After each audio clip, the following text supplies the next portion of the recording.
Polusi, pengertian polusi dan polutan. Polusi disebut juga dengan pencemaran. Pencemaran adalah masuknya atau dimasukkan makhluk hidup, zat, energi dan atau komponen lain ke dalam lingkungan atau kegiatan manusia sehingga kualitasnya turun sampai ke tingkat tertentu yang menyebabkan lingkungan tidak dapat berfungsi sesuai dengan peruntukannya. Sedangkan polutan artinya bahan yang menyebabkan terjadinya pencemaran lingkungan, contohnya asap, sampah, bahan berbahaya dan lain-lain.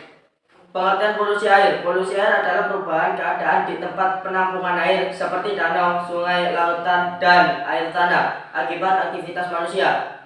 B. Polutan di air. Agen penyebab penyakit, limbah yang memerlukan oksigen, bahan kimia organik, bahan kimia anorganik, nutrien tumbuhan, sedimen, bahan radioaktif, panas. C. Sumber-sumber polusi air. Jenis polutan sama sumber utamanya. Agen penyebab penyakit, sumber utamanya limbah buangan rumah tangga, buangan hewan. Pestisida dan herbisida, sumber utamanya lahan pertanian dan perkebunan, program pembasmian nyamuk.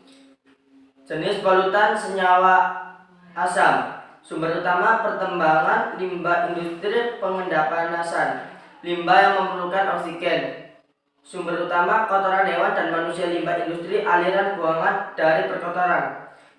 Panas, sumber utama air pendingin dari industri dan pusat pembangkitan listrik. C. Indikator polusi air, indikator fisika, indikator kimia, indikator biologi.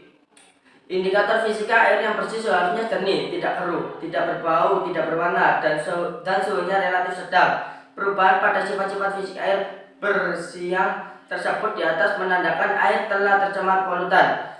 Indikator kimia, zat organik, lemak, minyak, deterjen, sabun pewarna, karbohidrat, protein. Zat anorganik, unsur bebas, logam berat, asam basa, dan garam. Zat radioaktif. Indikator biologi. Secara biologi dapat dilihat dari kandungan mikroorganisme yang berbahaya di dalam air. Dampak polusi air. Dampak polusi air bagi manusia. 1. Penyakit perut disebabkan oleh air yang tercemar bakteri atau organisme lainnya. 2. Menyebabkan penyakit kulit biar air yang tercemar digunakan untuk membersihkan badan hingga keracunan saat diminum. 3. Penyakit kanker karena mengkonsumsi ikan yang telah terkontaminasi merkuri dan timbal. 4. Retardasi mental karena mengkonsumsi makanan yang telah terkontaminasi oleh merkuri. Dampak polusi air bagi lingkungan. 1. Air tidak dapat digunakan lagi untuk keperluan rumah tangga, akan menyebabkan air berbau keruh. 2. Air tidak dapat digunakan lagi untuk keperluan industri. 3. Air tidak dapat digunakan untuk pertanian dan Sekian, terima kasih.